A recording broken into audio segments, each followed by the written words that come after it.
What does God do with his desire for none to perish? See, often our desires end up unmet because we're unwilling to put in the effort needed for those desires to become reality.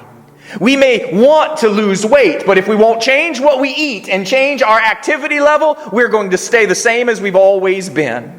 We might want our lifestyle to change, but if we won't curb our spending and change our habits, where we are is as good as it gets. We might want a better marriage, but if we won't love our spouse more than we love ourselves and serve rather than expecting to be served, marriage will continue to be a battle rather than a joy. Some of us want to be closer to God, but will we draw near to Him so that He can draw near to us? That's what James says. Draw near to God and He will draw near to you. So we come to the altar and say, God, I want to be closer to you. And He says, that's great, be closer to me.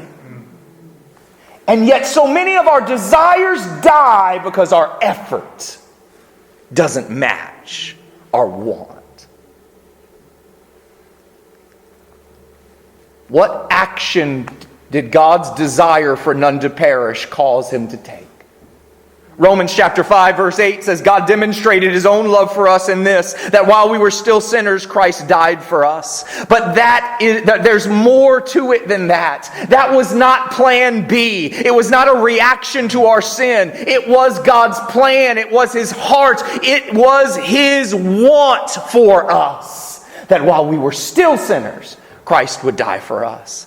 Listen to what Revelation 13:8 says. David alluded to it. I'll read it to you tonight. All the inhabitants of the earth will worship the beast, all those whose names have not been written in the Lamb's book of life, the Lamb who was slain from the creation of the world.